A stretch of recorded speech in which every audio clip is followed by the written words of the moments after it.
Assalamualaikum warahmatullahi wabarakatuh. Perkenalkan, nama saya Abdullah, saya dari kelas 4 MPD 3 Karyawan. Dan ini teman saya. Nama saya Asia Saputra, saya dari Manajemen Pemasaran D3. Saya Tengku Muhammad Fajar dari Manajemen Pemasaran D3 kelas karyawan. Saya Muhammad Yasin Fadilah. Nama saya Mawardi, kami dari kelompok 2 akan membahas materi tentang approaching. Mari kita simak materinya.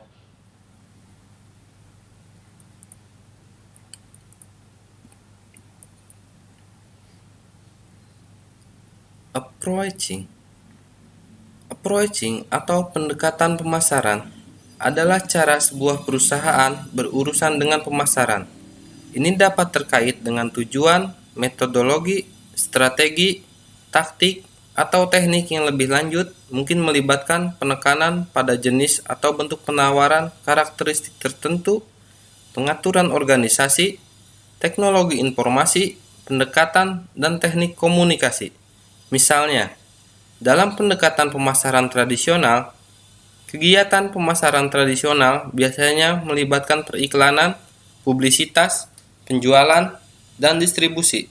Sementara pendekatan non-tradisional dapat melibatkan saluran online.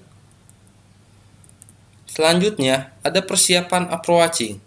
Ada 3 jenis persiapan approaching yang disingkat dengan 3M.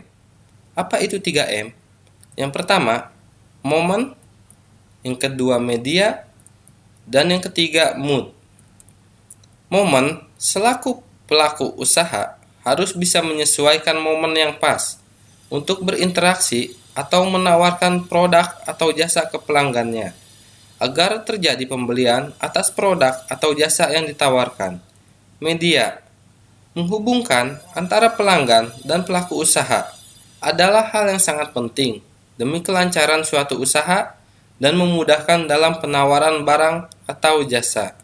Mood, sebagai pelaku usaha, harus pintar membangun mood pelanggan atas produk atau jasa yang ditawarkan, dengan memberikan keyakinan dan manfaat yang dapat dirasakan oleh pelanggan, sehingga dapat membangun suatu kepercayaan di dalam benak pelanggan.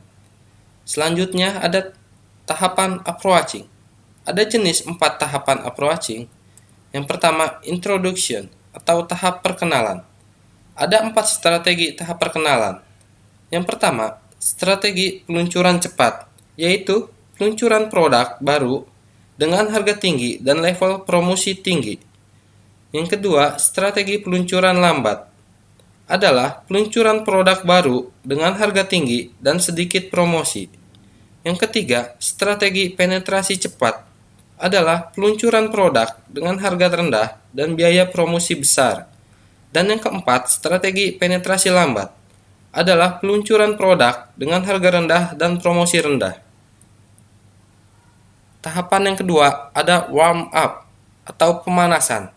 Dalam tahap ini ditandai dengan adanya peningkatan penjualan. Konsumen awal merasa senang dan konsumen berikutnya mulai membeli. Pesaing baru mulai memasuki pasar, harga bertahan atau sedikit turun, dan laba meningkat. Selanjutnya, stating the purpose, maksud dan tujuan. Dalam tahapan ini, produk atau jasa yang dipasarkan harus memiliki tujuan yang jelas, agar dapat lebih mudah merealisasikannya di pasaran, dan dapat mendukung keberhasilan suatu usaha. Dan tahapan yang terakhir, probing atau penjajakan. Disebut juga dengan mengeksplorasi. Produk atau jasa yang ditawarkan dapat dieksplorasi di pasaran, seperti manfaat dan keunggulan yang dapat dirasakan oleh pelanggan. Rahasia sukses approaching. Ada rahasia sukses prospecting dan approaching yang harus dilakukan oleh pihak penjual atau pengusaha. Yang pertama, menghubungi 3 klien atau pelanggan yang sudah pernah membeli, seperti menanyakan kabar atau keadaan, serta memberikan update tentang informasi terbaru. Yang kedua, dapatkan 2 prospek baru, bagaimanapun caranya, yang paling mudah dan efektif. Yang ketiga, pelajari salah satu hal, seperti ilmu ataupun wawasan baru dalam penjualan. Misalnya, seperti mempelajari teknik promosi yang menarik, atau cara mengatasi calon pelanggan dengan cara-cara yang dapat disukai oleh pelanggan tersebut. Ada hal penting sebelum melakukan approaching, yaitu database prospek. Apa sih database prospek? Database prospek adalah data yang dapat digunakan oleh pembisnis atau pelaku usaha untuk memberikan penawaran kepada pelanggannya. Contohnya, sering sekali mendapatkan pesan SMS atau WhatsApp dari nomor yang tidak kita ketahui. Mungkin dalam hal penawaran barang, penawaran pinjaman, dan lain sebagainya. Itu merupakan salah satu contoh database prospek. Selain dari media SMS atau WhatsApp, bisa juga dari teman atau kerabat yang menginformasikan bahwa suatu perusahaan sedang membutuhkan atau mengadakan hal yang berhubungan dengan kebutuhan pelanggan.